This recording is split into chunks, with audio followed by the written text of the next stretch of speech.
मैं अपनी बात को शुरू भी करता हूँ और बहुत लंबा चौड़ा भी नहीं करूँगा। संक्षिप्त में अपनी बात रख करके मैं अपनी वाणी को विराम दूंगा।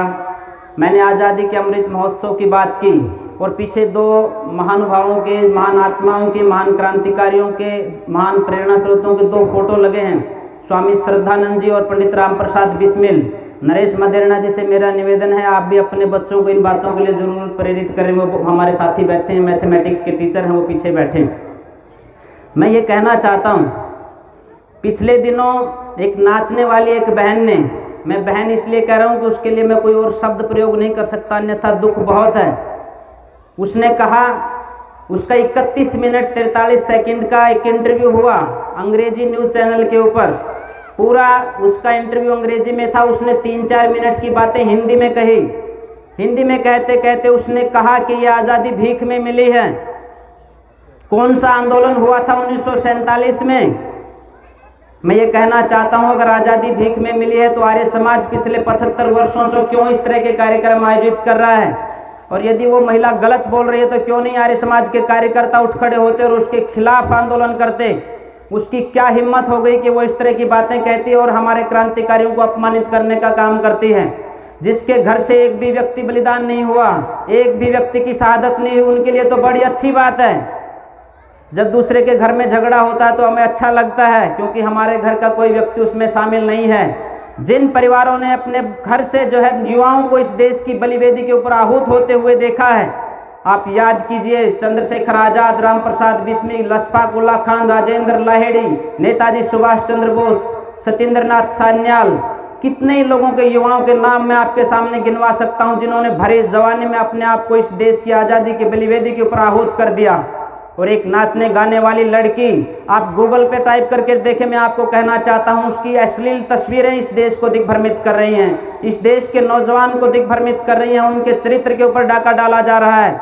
और देश के हुक्मरान चुप रह जाते हैं, सामाजिक संगठन चुप रह जाते हैं, जो दम्भ भरते हैं अपने आप का कि मैं सबसे बड़ा सामाजिक संगठन हूँ, मैं सबसे बड़ा धार्मिक संगठन हूँ, और इस तरह की हरकतों के ऊपर वो चुप रह जाते हैं। मृत्यु सैया पर पड़े ये सामाजिक संगठन देश में बदलाव नहीं ला सकते। देश में बदलाव लाने के लिए सारे समाज को उठना होगा, आगे आना होगा, और यही उन्होंने देश की आज़ादी के आंदोलन में करके दिखाया था। मैं स्वामी श्रद्धानंद जी के बारे में जरूर 2-3 बातें कहना चाहता हूँ। उस बहन को कोई ये बात जाकर के बता दे कि आप 1947 की बात कर रहे हैं, आप 1857 में चले जाइए, तब भी एक जंग की शुरुआत हुई थी। मैं और 100 साल पीछे लेकर के जाना चाहता हूँ, 1757 और 1764 के बक्सर और प्लासी के युद्ध को आप समझिए। जब इन दोनों युद्धों के अंदर अंग्रेज जीत गए और बंगाल और उड़ीसा की साइड से इस देश में उन्होंने आक्रमण शुरू किया और अपना आधिपत्य स्थापित करना शुरू किया, उस समय भगवाधारी सन्यासी हाथ में भगवा ध्वज लेकर के निकले और अंग्रेजों के खिलाफ युद्ध किया। 5000 सन्यासियों की क्रांति शायद आप लोगों ने इतिहास के पन्नों में नहीं पढ़ी होगी। यदि पढ़े हों तो उन पन्नों को फाड़ करके उसके माथे के ऊपर मारने का काम करें, जिसने ये कहा कि 1947 में कोई युद्ध नहीं हुआ। 300 साल पहले मैं कहना चाहता हूं, जब यहाँ इसी देश के अंदर इस्लामिक आक्रमणकारी, आतंकवादी कहिए उनको या आक्रांता कहिए, वो जब इस देश में आए, उसके बाद अंग्रेज आए, तो हमारे पूर्वजों ने इस देश की आज़ादी को सुरक्षित रखने के लिए नहीं, इस देश को आज़ाद करवाने के लिए लड़ाई लड़ी। आज के हमारे नेता इस देश की आज़ादी को सुरक्षित रखने के लिए लड़ाई लड़ रहे हैं। 1778 में जब स्वामी विरजानंद जी का जन्म होता है, 12 साल के बाद लगभग 6 साल में उनकी आंखें चली जाती हैं। 9 साल की उम्र में उनकी माता का देहांत हो जाता है। 12 साल की उम्र में वो घर छोड़ देते हैं और 2.5 साल लगातार चलने के बाद, क्योंकि वो प्रज्ञाचक्षु थे, अंधे थे, हरिद्वार में पहुंचते हैं। हरिद्वार में जाकर के चंडी मंदिर के पास बैठ करके वो खाप पंचायतें बुलाते हैं, वो रजवाड़ों की पंचायतें बुलाते हैं, नाना फडणवीस, तात्या टोपे, रानी लक्ष्मीबाई, इनको बुला करके एक जंग का ऐलान करते हैं कि अब अंग्रेजों के खिलाफ लड़ने की आवश्यकता है। और जब उस संधे सन्यासी को एक शिष्य मिला दयानंद के रूप में, तो उनकी जो है बातें खिल जाती हैं और खुशी से का ठिकाना नहीं रहता जब उनको कहते हैं कि दयानंद, आपका आगे का जीवन इस देश की अस्मिता को बचाने के लिए लगना है। न सिर्फ संस्कृति को बचाना है बल्कि इसको सहेज करके भी रखना है, ऋषियों की परंपरा को पुनर्जीवित करना है, इस देश को आज़ाद करवाना है। और ये संकल्प करके आज मेरे पास से आप जाओगे कि जब तक आपके शरीर में एक भी प्राण रहेगा, एक भी श्वास आपकी चलती रहेगी, एक भी खून का कतरा आपके शरीर में बाकी रहेगा, आप इस देश की आज़ादी के लिए लड़ते रहोगे, वेद की प्रतिस्थापना के लिए लड़ते रहोगे, ऋषियों की मान्यताओं की प्रतिस्थापना के लिए लड़ते रहोगे। और वो ऋषि दयानंद उस दिन जब ऋषि के उस अपने आश्रम से निकले, गुरु की कुटिया से निकले, वापिस कभी लौट करके नहीं आए। कितने झंझावातों से वो टकराते रहे, 17 बार उन्होंने जहर पिया, सांप उनके ऊपर फेंके गए, बहुत से लोगों ने उनके ऊपर आक्रमण किया, दूध में कांच मिला करके उनको दिया गया, पर ऋषि दयानंद आखिरी सांस तक अपने पद से कभी नहीं हुए।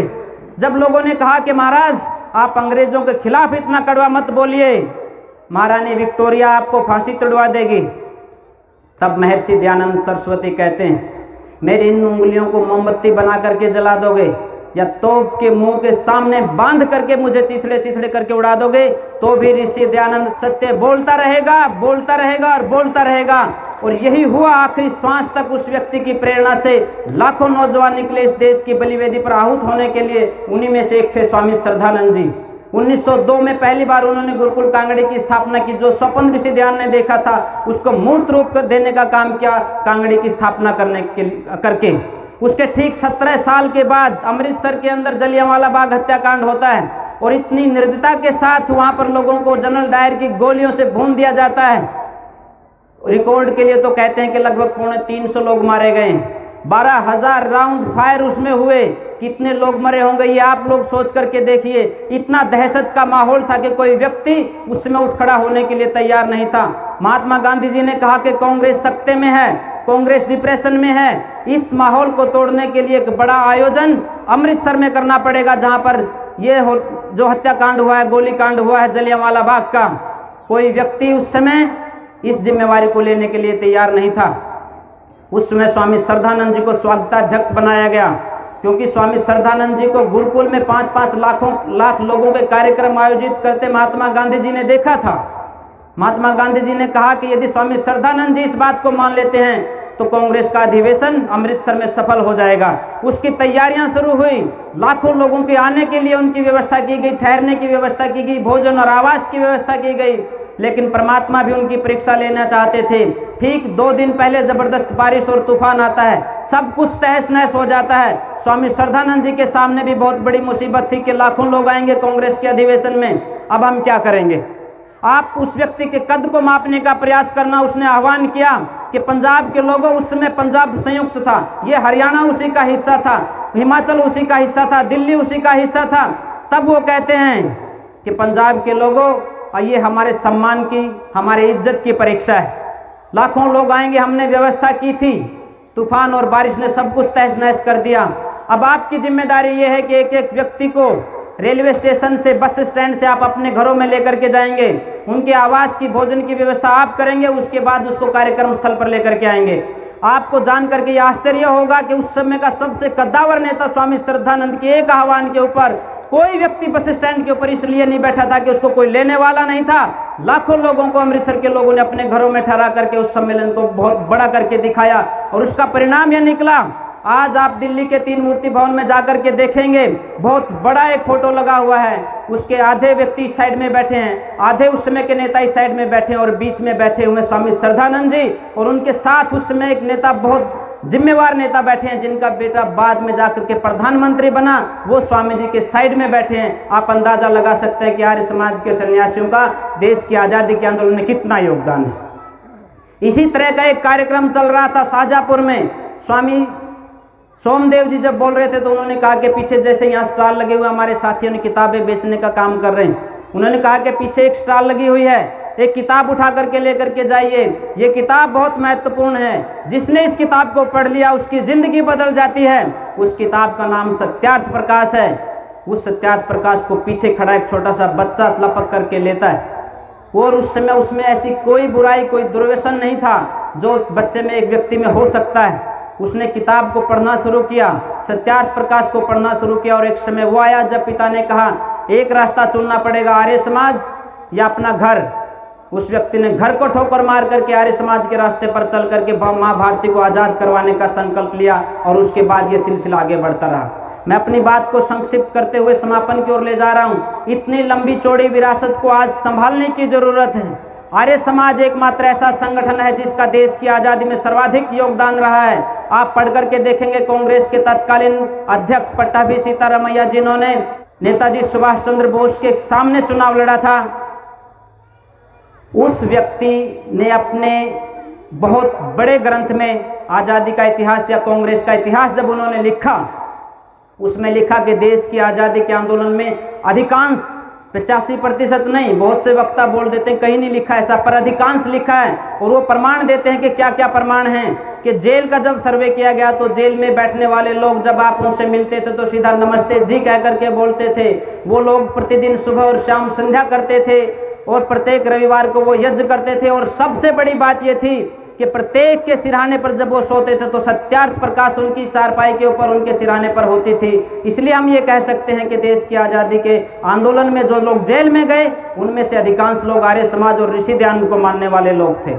इतनी बड़ी विरासत किसी के पास भी नहीं है। भले ही आज 10 करोड़ व्यक्ति किसी के आंदोलन संगठन में काम करते हों, किसी संघ में काम करते हों या किसी दूसरे संगठन में काम करते हों, परंतु आज आपको कौन पूछ रहा है, इसके ऊपर चिंतन और मनन करने की आवश्यकता है। स्वामी जी ने 2, 3, 4, 5 प्रस्ताव रखे हैं। मैं इन प्रस्तावों में अपनी बात ये जोड़ना चाहता हूँ। हम इन लोगों से बहुत आग्रह करते रहेंगे। 50 वर्ष इसी मंच के माध्यम से बहुत आग्रह हुए हैं, बहुत से उनमें से माने गए हैं, लेकिन वो माने गए हैं जब आपने आगे बढ़ करके इन लोगों के गिरेबान पकड़ करके कहा कि अब आगे बिल्कुल नहीं चलेगा, आज के बाद ये लकीर खींच दी गई है, या तो आप इस साइड में रहेंगे या इस साइड में रहेंगे, आप कृष्ण की सेना में रहेंगे या कंस की सेना में रहेंगे, ये फैसला आपको करना है। और मेरा ये निवेदन है, उत्तर प्रदेश में चुनाव आ रहा है, आर्य समाज को डंके की चोट पर यह कहना चाहिए, जो भी राजनीतिक पार्टी शराबबंदी को लागू करेगी हम उसका समर्थन भी करेंगे, उसके साथ जाकर के प्रचार भी करेंगे। सिर्फ मांग रखने से शायद कुछ नहीं होगा।